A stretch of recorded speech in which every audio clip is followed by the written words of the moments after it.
Do you ever feel like you were just dealt a bad hand in life? Too short, not handsome, fat, poor. I hate this fucking shit. Something like that. And no matter what you did, you could not improve. Well, I used to feel like that in my life. And I dedicated 15 years of my life to just improving in that area, being more confident, working on myself, developing myself as a whole, and working on having attraction and having a better dating life. And I felt like, I just started off with a really, really bad hand and I had to do something to improve it. So today I want to share with you some of the top lessons that I learned along that journey. Because when you improve yourself in those areas as a byproduct, you also have a holistic approach to life that improves your life as well. And if you work on your attraction skills, your social skills, and etc., it improves your business opportunities and your ability to network with other people, which I think is so important in today's day and age. So for a big part of my life, I would go to, let's say, a club, for example, and I'd see everybody having fun. I didn't understand what that meant. They're just having fun, like they're having a good time, but I didn't understand it because I couldn't read the social cues. I'm saying, how is it possible for them to be having fun? Why are they having such a great time?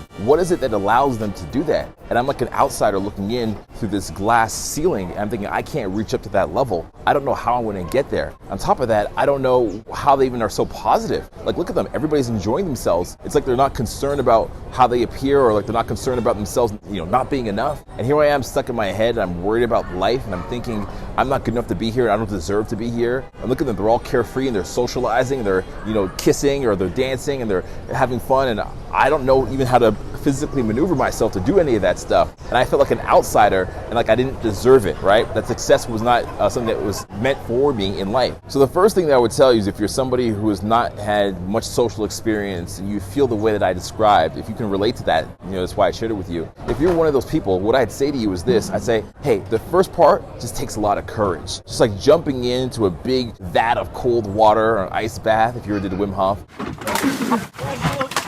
and trying to be social, and it's shocking to your system. But sometimes you just gotta just jump in and you just gotta do it, because there's no other way around it, right? And I'm so happy that I did, the cold plunges, and I also did go out socially into environments that scared me, and I also did go out and learn to speak to strangers. And even though I didn't know what I was doing at the time, I would say, let me have the courage to continue to try it again. And I would go out night after night, and I'd just practice, and I'd hope to get 1% better every night. But what that built in me is the ability to deal with unseen circumstances and have courage to be able to go into situations where I don't know what's happening, and to take a chance on myself, to bet on myself. And it's gonna feel like that, but that's part of the process. And I'm happy that I built up that tolerance for courage, because not only did it help me in situations of meeting people, but it also helped me in other situations of life. So you can imagine, for example, if you're starting a new business, and maybe your family supports you, but your friends are all talking you down, and it's gonna take some courage in your life to go out and do something that you wanna do. And you might not have ever done something like that before, and so it scares you. But if you've worked on your social skills and go out and meeting people, right? You develop courage in this area,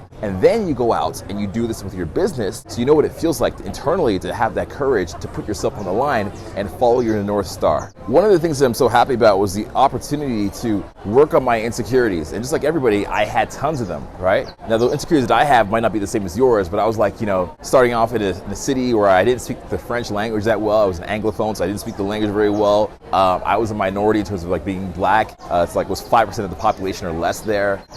People didn't like the way I spoke. They thought it was like, a little too like clean, kind of like an old Will Smith rap. They thought it was too analytical. I had insecurities about my muscle mass. I used to be really lanky. I've filled out quite a bit, but I used to be like really, really just like lanky, like spaghetti, kind of like that. And I have all these insecurities. And you might have insecurities about the way that you look. You might have insecurities about your height or your weight. Or you might think, if I go to this club or this venue, everybody there has a lot of money. I don't have that kind of money. Do I deserve to be there? How do I fit in? I can barely afford to get in, let alone buy some drinks for this, maybe person I'm with. And all this is going through your mind. So what it did is it forced me to take a look at my insecurities and reformat them, and also look at the things that I thought were weaknesses and embrace them as strengths. So I went from thinking, oh man, I'm so insecure about my the way I speak. But then I might say, actually, there might be people that appreciate the way that I speak, appreciate me being smooth or taking care of the way I dress or being articulate, or, it might not be from the town that I grew up in, but maybe people in other cities I eventually visit, like here in Medellin, right? It's like there's Afro-Colombians, and that's like part of the culture. You're not an outsider to be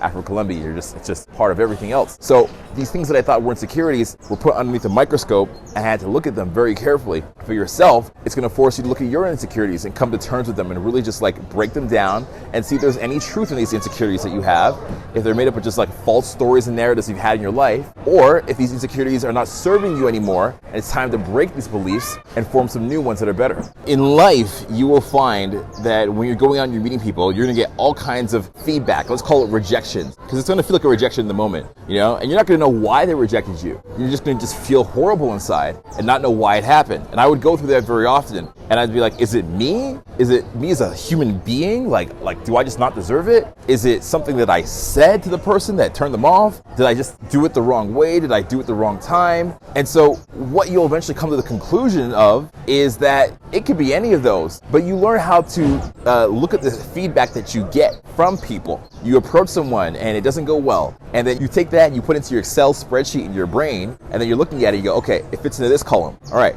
And you do a few more approaches of meeting people and say, all right, you know what? Everybody's saying they can't hear me, so it's my voice tone is not loud enough. It's not me as a person. And you'll start to take the feedback and be able to dimensionalize it. This is a social feedback. This is a inner game feedback. This is a related to other people outside feedback. This is how the world works feedback. And you're able to take these and put these little buckets, right? And start to kind of make sense of the world around you and your position of who you are in the world. Because right now you have a false idea of who you are in the world. You don't actually know if you haven't went out socialized. You don't actually know if you're feeling anxiety. You have a false idea of who you are in the world. That's been based on the story of who you were your whole life. But when you go out and you meet new people, and now you get this feedback, you're able to analyze this feedback and dimensionalize it and to put it into categories where it actually makes sense. And you get a better understanding of yourself, better understanding of the world around you, and better understanding of how to interact with people overall. One of the other things that I learned from going out and socializing with people that I will never be able to replace as a lesson that changed my life is the ability to go out and stay present to the moment. Now, even when I'm recording this video, I have to look at, not you, unfortunately, I'm looking at a lens, it's a camera lens, but I can still hear the birds that are around me.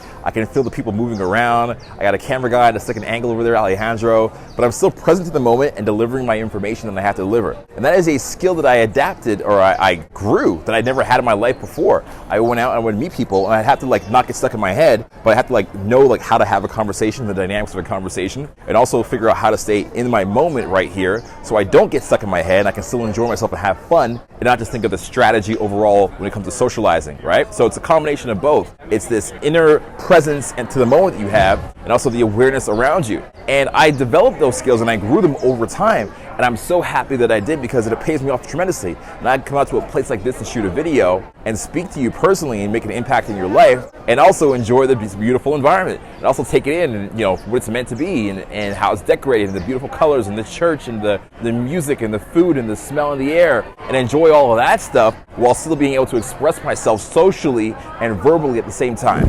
Part of developing as a human being is to build your inner temple. Okay, now I would call that being your boss, building that inner boss out, brick by brick. And there's kind of 4 lanes that I've developed, or I've learned to develop from building this internal structure, okay? First of all, I changed my beliefs. That was one level, what I think I deserve. The other thing is I learned how to do things. Not just thinking about, is it possible? Should I? No, how do I get this done? The next thing is I focus on how to lock into situations and do the work and direct my focus. And then the fourth one was focusing on the upside. What is the potential win here? How much of an upside is there? So let's go down to beliefs. A lot of my life, I thought I was a certain way, and I wasn't actually who I believed that I was. You are not who you think you are. Who are you? Right now, you are just living a story, and you are not that story. You are a product of your environment. If you grew up in Africa poor, it doesn't mean you are destined to a life of poorness. If you grew up in an abusive family, it doesn't mean that you are destined for a life of abuse. If you grew up with a life of trauma, it doesn't mean that you are set to live out traumatic experiences for the rest of your life. That's just your story up until now. And you have an ability to take those beliefs that you have about yourself and mold the image of yourself. They would call that the id in psychology. I believe Carl Jung would call it the id, right? To mold that idea of who you think you are into who you'd like to be. You have the ability to design your life and therefore design the beliefs that you have about yourself. If a belief is no longer serving you, you can take it, say thank you belief for getting me up to level 2. You got me this far, you protected me for most of my life, you don't serve me anymore. I'm going to choose a new, more empowering belief to get me further. Okay, so I was able to create new beliefs about myself and how I thought I deserve success. I bet one of the major reasons if you don't have all the success that you want right now in your life, one of the major reasons you don't have it is because you have beliefs that you do not deserve that success. And because you think you don't deserve it, you don't go out and chase it. Maybe you want to have a business, and in your business you think, I want to have a business that does $1 million a year, but you think you're stuck to doing $10,000 a month. That's what you think you deserve. And your beliefs are holding you back from even doing the necessary work that would be required to get the result that you want. And that's where the second lesson that I learned comes in, which is don't ask yourself, like, what do I do? Say, just how. How do I get it done right now? Don't focus on the problems that are there in front of you. Focus on just like, what's the next step? If you're out socializing and meeting people, don't think of like, how do I like take somebody home with me at the end of the night? Like, what's that gonna look like? Like, what would I do in that situation? No. What's the next step that's in front of you right now to master? Just do that. That's what you focus on, and that's what gets you better. Because you can't predict what's going to happen in step number 7 and 8. I mean, there's many businesses that were open that couldn't predict what happens in 4 or 5 years even, because culture changes so fast. It's like there's no way you're going to predict that. So as a human being, you got to say, all right, my life, let me just handle what's in front of me. My business, let me have a 1-year business plan, and then go from there, okay? And be flexible and say, what's the next step in front of me? I've taken that in my life, and it's helped me tremendously in all kinds of areas that I've mentioned here, and others that I'd love to mention to you if I see you face to face. One of the things that also changed my life when it came to socializing, meeting people, was the ability to just lock in and say, I'm going to do this. So one thing I used to do was called a 30-day challenge, where I go out for 30 days in a row. And that means like either like during the day, I'd go out for an hour at parks or cafes and meet people, or I go out at night for 3 hours. Probably wasn't the healthiest thing, but I was at a good age. I'd go out like in my 20s from like, midnight to 3 o'clock in the morning, and I do it for 30 days straight, a 30-day challenge. And that was really, about the lessons you learned there, but it's also about just locking in. Sometimes in life, you got to lock in. You got to say to yourself, I'm going to sacrifice the simple pleasures of the McDonald's hamburger and go to the gym. I'm going to sacrifice a beer night with my buddies and just do this project. I'm going to sacrifice maybe going on to this vacation and just sit myself in a room for 30 days and build a website or learn to code. You got to be able to lock in life in order to develop social skills at an accelerated rate, but also to just change your life in general. Locking in is a habit that must be developed and accumulated over time, and it takes discipline. If you're not going in the direction that you want your life, then you probably are lacking the discipline and the ability to lock in. But it's a decision that you cut off all other possibilities of things going badly. You cut off all possibilities of simple pleasures. You cut off all possibilities of going after immediate gratification, and you say, no more. That's not even possible. I'm locked in and I'm focused on a long-term goal, solution, and outcome. And once you make that decision for yourself in your life, you are embracing an incredible power that you don't even know is there, which is your birthright that you've been neglecting for a very long time. Being here right now in Medellin, Colombia, it's incredible to see. A lot of people are focused on survival. And unfortunately, because they're financially in a situation where they're focusing on survival so much, it's hard for them to focus on what could be. And I would call that potential upside of life, right? If you're just focused on your day-to-day survival of like, getting food and shelter, and you're not making ends meet, then it's very hard for you to say, let me sit down and learn how to build an e-commerce store, because that would be a huge upside, but you're focused on the temporary, right? So in life, if there's anything that you want as a goal, you got to focus on the upside. You got to say, what is possible here? I know all the things that could go wrong. I know how this could possibly fail. I know how I could lose my money in this business venture. I know how that girl can not be interested in me. I know how I can go up and embarrass myself and not know what to say. I could be stuck in my head. I could do that. I can try to record a video here and lose the audio, have it not go good. But then I got to say, what's the upside? Well, the upside is beautiful art and everything just happening magically, and we get this beautiful scenery. We capture a moment in time. The upside is we get out of our comfort zone. The upside is we talk socially and we're learning to meet people and socialize with people. And there's so much upside potential in life. There's beauty in life that we often forget. There is a spirituality, an opportunity to be connected to God in every day, in every moment that passes by. And sometimes those moments pass by so quickly that we forget to even stop and smell the roses and say, wow, look at this opportunity that's here in front of us, right? Look at all this upside of life. Like if you're 25, you've got another 40, 50 years of potential of upside in your life. If you're 40 and you just got divorced, guess what? You're single now and you got a lot of starting over again upside, right? If you're Will Smith and you're married to Jada Pinkett, yeah, you've invested 56 years in this marriage, is going horrible, your career is going down the drain, but guess what? You can start over fresh and be reborn again, and you're still alive, and you have your health, and that's upside, and you have your financial prosperity. So my point is, you got to always focus on the upside no matter what the situation, because that is a skill that is developed in life.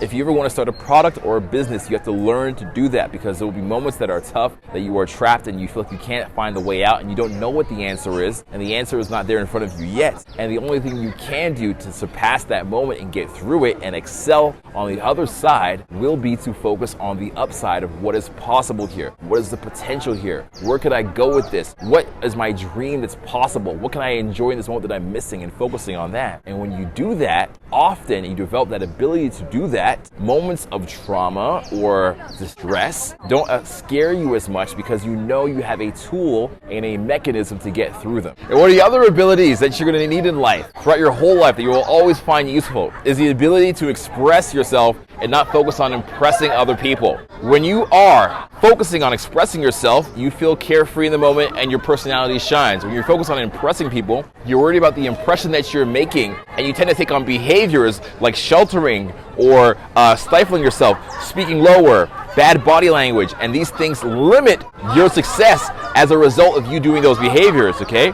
Because you're focused on impressing people rather than expressing yourself. So throughout my whole life, this was useful for me, but most importantly, in my personal relationships, right? If you want to meet somebody that's truly destined to be with you, somebody that you are a match for, it's going to require you to be honest about who you are and what you want. Even if you want some weird kind of sick stuff in your life, you got to be honest about that, because maybe they want that too, and they're afraid to open up and share that with you. Maybe you have some goals or ambitions of spirituality that you know will be important to you in the later years of your life. If you don't share those ambitions of spirituality, the person you're with will never learn that side of you, right? You got to be willing to share the light side and the dark side of yourself with people in order for them to get to know you better. That includes your friends, your family, your intimate partners, etc. So that comes from the core foundation of expressing yourself and not trying to impress other people, right? So this is very useful in personal relationships, but also if you are an influencer and you want to build an audience. Your audience wants to know what your favorite food is, where you like to go,